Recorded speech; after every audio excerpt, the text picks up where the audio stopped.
Kaugnay sa pag-archive ng Senado sa impeachment case laban kay Vice President Sara Duterte, makakapanayam natin si Akbayan Party List Representative Shell Jokno. Magandang umaga po sa inyo, sir.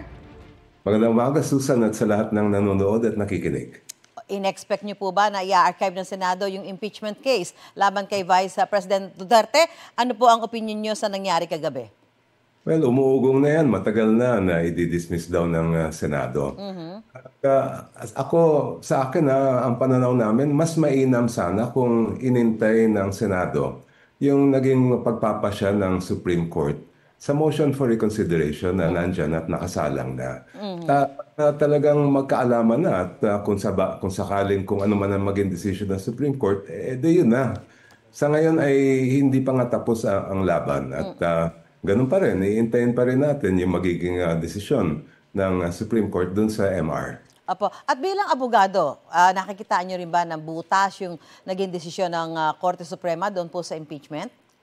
Ako, maraming question na talagang dapat balikan na ating Korte Suprema pagdating dun sa naging desisyon nila. Una, yung issue ng ano ba talaga yung nangyari? Kasi kung babasahin natin yung desisyon ng Supreme Court, kumbaga parang iba yung pagkaintindi nila ng facts doon sa nakabase mismo sa record ng House of Representatives.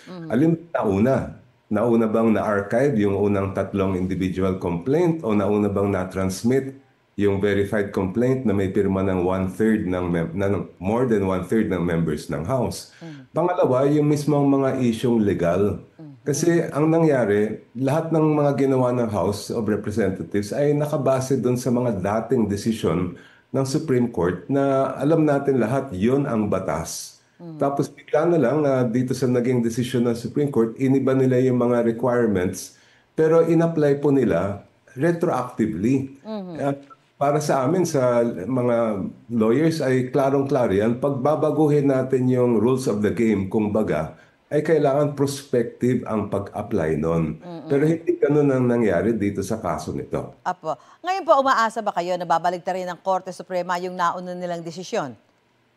Well, ano yun ha? Talagang lahat ng mga litigants ay merong karapatan mag-file ng motion for reconsideration. At tungkulin din ng Supreme Court, ano man ang naging boto nila dun sa unang desisyon, na ikonsidera ang mga argumento at kung may basehan naman ang mga argumento ay dapat talagang i-revisit nila at kung kailangan ay balik na rin nila yung kanilang desisyon. Apo. At kung sakali po ibasura ng Korte Suprema yung motion for reconsideration ng Kamara, ano pa po yung ibang options, legal options ng House prosecution para umusad po yung impeachment?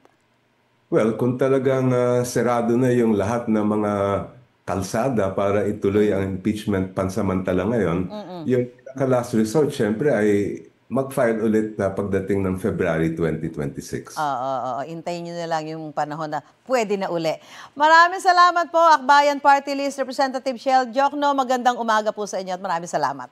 Good morning, Sen. Thank you. Gusto mo bang mauna sa mga balita?